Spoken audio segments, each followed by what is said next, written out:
राधे राधे, जय जय श्री सीताराम, जय जय श्री वृंदावन धाम। परसों की कथा में हमने श्रवण किए, जब ध्यान में रानी लीला देवी जब देखी सब अपनी सभा में अपने राजा को बैठे हुए और अपने सभी सभासद को, तो उनको लगा कि सब मर गए हैं हमारी सभा के, तभी तो सब मेरे मृत राजा जो जिस दुनिया में दिख रहे हैं वहाँ सभी तो घबरा गए, सभी लोग मर गए क्या। फिर वो घबरा करके वो ध्यान से उठी, फिर रातों रात सबको आदेश दिया, मेरे सभी मंत्री की सभासद सभी मेरे सामने, मेरे नज़र के सामने हो। सबके साथ बैठे रही, बहुत देर तक बैठी रही। फिर उनको थोड़ा शांति मिला लोगों को देख करके। उसके बाद में वो घबरा गई और वो सीधा फिर क्या होते हैं, वशिष्ठ जी कहते हैं, हे रघुनंदन, जब वो घबरा गई उसके बाद में वो सबको देखने के बाद में उनको शांति मिला। फिर क्या हुआ कि वहाँ भी मैंने राजा को देखा, सभासद को भी ध्यान में भी देखा, कोई दूसरा दुनिया में, और यहाँ भी सब लोग, बाकी मेरा मंत्री लोग यहाँ भी है, वहाँ भी है। तो उनके मन में घबराहट हुआ, तो उन्होंने बोले कि ये सच्चा है कि वो सच्चा है। ध्यान में देख रहे हैं, उधर भी राजा बैठे हैं जीवित, और हमारे सभासद वहाँ भी है और यहाँ भी है। तो बहुत ही घबरा करके भ्रमित हो गई कि ये मेरे पति यहाँ मृत अवस्था में पड़े हैं, ये जगत सत्य है कि मैं जो ध्यान में जाकर के राजा को देखा वो जगत सत्य है, सत्य कौन है।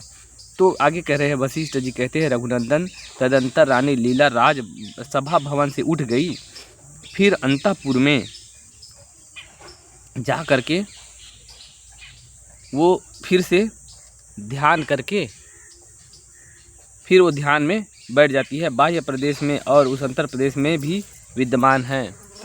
अब वो बैठ करके ध्यान कर रहे हैं कि जो अंतर प्रदेश में जो मैंने देखा ध्यान में वो सच है कि जो बाहर दिख रहा है वो सत्य है। इस तरह से वो बहुत ही घबरा गई, और जैसे दर्पण में पर्वत उसके भीतर और बाहर भी स्थित प्रतीत होता है, उसी प्रकार चेतन आकाश रूपी दर्पण में भीतर और बाहर भी यह सृष्टि प्रतीत हो रही है। उसमें से कौन सी सृष्टि भ्रांतिमयी है और कौन सी वास्तविक है, ऐसा करके संदेह हुआ। जैसे दर्पण में हम देखें, यहाँ पहाड़ है, दर्पण के अंदर भी पहाड़ दिख रहा है, हकीकत में भी पहाड़ दिख रहा है, तो वो सही कि ये सही। वैसे ही दर्पण की तरह जब ध्यान में अपने मरे हुए राजा को भी राज दरबार में बैठे हुए जब देखी तो उनको भ्रम हो गया। वैसे ही कह रहे हैं, अब माँ सरस्वती को पूजा करके उनको प्रार्थना करके निवेदन की तो माँ सरस्वती प्रकट हो गई, और क्या है, कुमारी रूप धारण करके माँ सरस्वती प्रकट हुई है, और उनको प्रार्थना करके पूछ रहे हैं लीला परमार्थ का। तब लीला पूछने लगी, लीला ने कहा, परमेश्वरी, मैं आपके सामने विनम्र होकर यह पूछ रही हूँ, से बताइए, यह त्रिलोकी का प्रतिबिंब वैभव बाहर भी स्थित है और भीतर भी, तो इसमें से कौन सा झूठा है और कौन सा सच्चा है, ये बताइए। इसी को मैं सच्ची सृष्टि समझती हूँ, परंतु मेरे पति देव विराजमान हैं, उस सृष्टि को मैं कृत्रिम समझती हूँ। और ये बात भी कह रही है लीला देवी कि जो मैं ये आपको, मेरे सामने बैठी हुई हैं आप, और मैं आपको देख रही हूँ, और मेरे पति यहाँ जो पड़े हुए हैं, मैं इसी सृष्टि को सत्य समझता हूँ, और जो मेरे पति को मैंने ध्यान में देखा वो मैं मिथ्या समझती हूँ। ऐसे भी अपने मन की अनुभव को कह रहे हैं। फिर माँ सरस्वती कह रही है उनको, स्मृति तो आकाश की भांति शून्य रूप है, जैसे स्मृति शून्य उसी प्रकार उसे उत्पन्न तुम्हारे पति का सृष्टि भी शून्य है। वह उस रूप में अनुभव में आने पर भी शून्य के अतिरिक्त कुछ नहीं है। जैसे हमने स्मृति में ध्यान में देखा है, तो वो जो कुछ भी दिखा है वो सब कुछ शून्य रूप ही है। वह उस रूप में अनुभव में आने पर भी, उस रूप में अनुभव में तो आ रहा है कि उनका पति राज दरबार में बैठे हैं, अनुभव में आ रहा है, परंतु वो स्मृति से देखा गया है, इसलिए वो भी स्मृति रूप आकाश रूप है, वहाँ कुछ भी सत्य नहीं है। ऐसे लीला देवी को माँ सरस्वती बता रहे हैं। तो लीला ने कहा, देवी, जैसे आपने मेरे पति की सृष्टि को स्मृति मात्र शून्य रूप बताया है, उसी तरह मैं इस सृष्टि को भी स्मृति मात्र शून्य रूप ही समझती हूँ। अब देखिए कैसे ज्ञानी जैसे बात कर रहे हैं लीला देवी। लीला देवी को माँ सरस्वती ने कहे कि जो तुमने वो सृष्टि देखा आपने जो ध्यान में, वो मिथ्या है, लेकिन अब क्या करे लीला देवी, हे देवी, जैसे वो मेरे पति का जो ध्यान में जो देखा वो जैसे मिथ्या है, उसी तरह ये जगत ही मुझको मिथ्या जैसे शून्य रूप दिख रहा है, मेरे समझ में ऐसे आ रहा है। ऐसे मतलब ज्ञानी जैसे बात कर रहे हैं। फिर देवी ने कहा, बेटी ठीक ऐसा ही बात है। वह सृष्टि असत होने पर भी तुम्हारे पति के उन भावों से उस रूप में प्रकाशित होता है। इसी तरह यहाँ यह सृष्टि भी मिथ्या ही है। जैसे उनके पति के मन में जैसे संस्कार था, वैसे मृत्यु के बाद वैसे ही फिर से उनको राज्य भाषित होने लगा, फूरने लग गया। वो मन के संकल्प से ही सब कुछ, जैसे मन में संकल्प होता है वही मृत्यु के बाद फिर से वैसे ही संस्कार, वैसे ही सृष्टि भासने लगता है। तो आपके पति के जो मन में था वही उनको भास रहा है, और ध्यान में आप चिदाकाश रूप में जब आप ध्यान में पहुंची तो आपको दिखाई दिया है। और कह रहे इसी तरह यह सृष्टि भी मिथ्या ही है, जो लीला देवी ने खुद पहले बोल दी, हे माता, जो मेरे पति का जो दृश्य मैंने देखा वैसे ही जगत में मेरे को मिथ्या ही दिखता है, सत्य भाषित नहीं होता, ये भी भ्रम रूप ही दिखता है। और वही बात माँ सरस्वती भी कह रहे हैं उनको। देवी ने कहा, माँ सरस्वती कह रहे, जिस प्रकार पूर्व सृष्टि की स्मृति से उत्पन्न हुई यह भ्रम रूपिणी सृष्टि स्वप्न भ्रम के तुल्य प्रतीत होती है, उसी प्रकार मैं तुमसे यह विषय का प्रतिपादन करती हूँ, सुनो। अब कह रहे हैं जिस कारण से ये जो भ्रम है इसके निवृत्ति के लिए एक विषय के कथा बता रहे हैं। माँ सरस्वती बोल रहे हैं, सुनिए बोल के। एक जंगल पहाड़ में एक गांव था, जंगल में उसमें एक वशिष्ठ ब्राह्मण और उनकी पत्नी अरुंधति, ये हमारे जो ज्ञान सुना रहे भगवान वशिष्ठ जी, गुरु वशिष्ठ जी नहीं हैं, वो ब्राह्मण थे, परंतु वशिष्ठ जैसे अत्यंत ऐश्वर्यवान बड़े ज्ञानी महात्मा थे।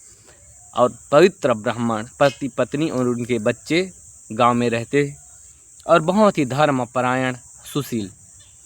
अब एक बार पहाड़ के ऊपर पत्थर में ब्राह्मण वशिष्ठ जी बैठे थे और वहाँ से राजा की सवारी निकला। भूपाल को देख करके ब्राह्मण के मन में यह विचार आया, आह कितना सुखी है, कितना रमणीय पद है, अपने परिवार के साथ राजा जा रहे हैं, कब ऐसे होगा, ऐसे समय कब आएगा कि मैं भी राजा होऊंगा।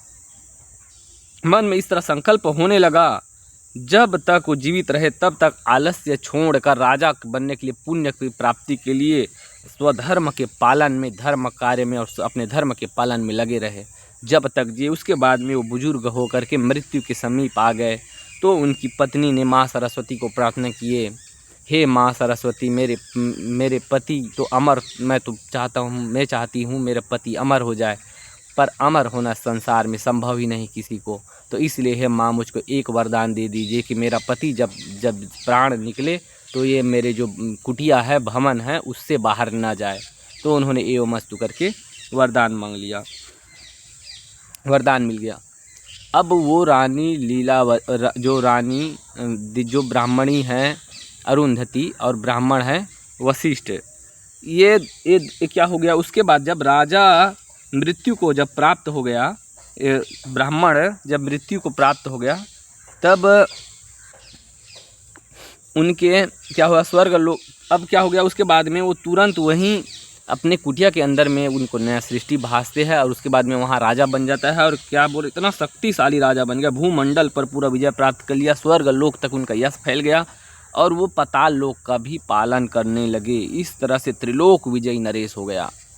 देखिए उनके संकल्प में। उसकी पत्नी ब्राह्मणी शोक से अत्यंत कृश हो गई, पति के साथ ही फिर वो भी मर करके, वो भी अपने पति के पास में क्या बोल रहे हैं, मर करके शरीर से के अति वाहक शरीर, सूक्ष्म शरीर से जैसे नदी गर्त में गिरती उसी प्रकार पति का अनुसरण करके उसके पास जा वह बासंती लता के समान शोक रहित हो गई। अपने पति के पास वो भी पहुंच गई।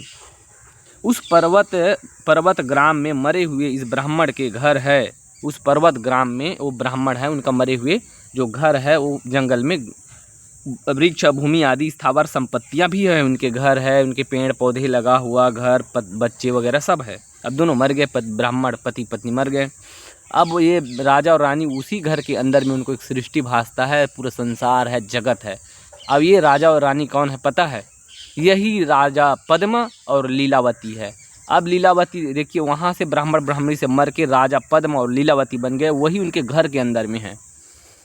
वही ब्राह्मण ब्राह्मणी का संकल्प था, मैं हम राजा हुए, और वही राजा पद्म और देवी लीला है। अब उस जन्म में भी पति को ऐसे बोले मेरे घर के अंदर रहे, इस जन्म में भी वर मांग लिया है कि मेरा पति घर से बाहर ना जाए, और उनको भी दिख गया ध्यान में कि उनका पति फिर राजा बन गए और उसी घर के अंदर। आगे क्या होते हैं, सरस्वती देवी ने कहा कल्याणी, वही ब्राह्मण अब राजा होकर कह रहे हैं जो मैं कथा बता रहा हूँ वो तुम्ही दोनों पति पत्नी का कथा है। पूर्व में जो मैंने बताया ब्राह्मण वशिष्ठ और अरुंधति की जो कथा बता रही हूँ वो आप दोनों ही हैं। राजा बन के आप दोनों राजा रानी बने हैं, वही आप ब्राह्मण और ब्राह्मणी। जैसे उस जन्म में संकल्प किया तो आप लोगों को भासने लग गया कि राजा रानी, या फिर राजा मर गया, फिर उनके संकल्प में राजा का राजकाज का था, फिर राजा बनने की उनके फिर से सृष्टि भास आया। अब देखिए वशिष्ठ जी कहते हैं, रघुनंदन देवी सरस्वती के वचन सुनकर लीला के नेत्र में सुंदर आश्चर्य से खिल उठा, इस प्रकार बोली। उनको आश्चर्य हुआ लीला को, हम ब्राह्मण ब्राह्मणी थे और घर के अंदर ही हमारे राजा को पूरा राज संसार, हमारा इतना बड़ा राज्य है, दिशाओं दिशाओं तक, 10 दिशाओं तक हमारा राज्य फैला हुआ है। और वही बोले ना, वो आकाश पाताल का पालन करने वाले ऐसे राजा बना, वो राजा यही राजा पद्म थे। पिछले जन्म के संकल्प से अभी राजा बन गए। इसीलिए कहते हैं कि संकल्प कभी न कभी देर फलता ही है। इसलिए कोई बीज डाल दिया, कभी बारिश पड़ गया तो फूल लग जाता है। वैसे ही कोई भी संकल्प हम अभी करते हैं, इस जन्म नहीं 1000 जन्म के बाद भी वो संकल्प पूरा होकर ही रहेगा। इसलिए मेरे गुरुदेव भगवान कहते हैं कि कोई भी संकल्प करते हैं तो सोच समझ कर करना चाहिए। जैसे मकड़ी अपने ही जाल बुनते उसी जाल में फंस जाते, ऐसे कहते हैं, उदाहरण देते हैं। तो हम कोई भी संकल्प करते हैं, मुझको ये हो जाए, मैं ये करूं, ये मिल जाऊं, मेरा बच्चे हो जाए, संतान हो जाए, विवाह हो जाए, फिर वही संकल्प पूरा हो जाने के बाद में उसी में फिर रोते हैं, माथा पटकते हैं। इसीलिए संकल्प जिस दिन आपका संकल्प की फिल्म का जिस समय फिल्म स्टोरी कट हो जाएगी वहीं फिल्म ख़त्म हो जाएगा, नहीं तो चलता ही रहेगा। फिर भाग 1 भाग 2 फिल्म बनता है, वैसे ही सृष्टि हो जाएगी। फिर हम मर जाएंगे, फिर संकल्प रहेगा, फिर जन्म लेंगे, फिर संकल्प हो जाएगा ये बनूंगा, मैं बड़े हीरो बनूंगा, पूरा नायक बनूंगा, नेता बनूंगा। संकल्प कर दिया, फिर लेना ही पड़ेगा।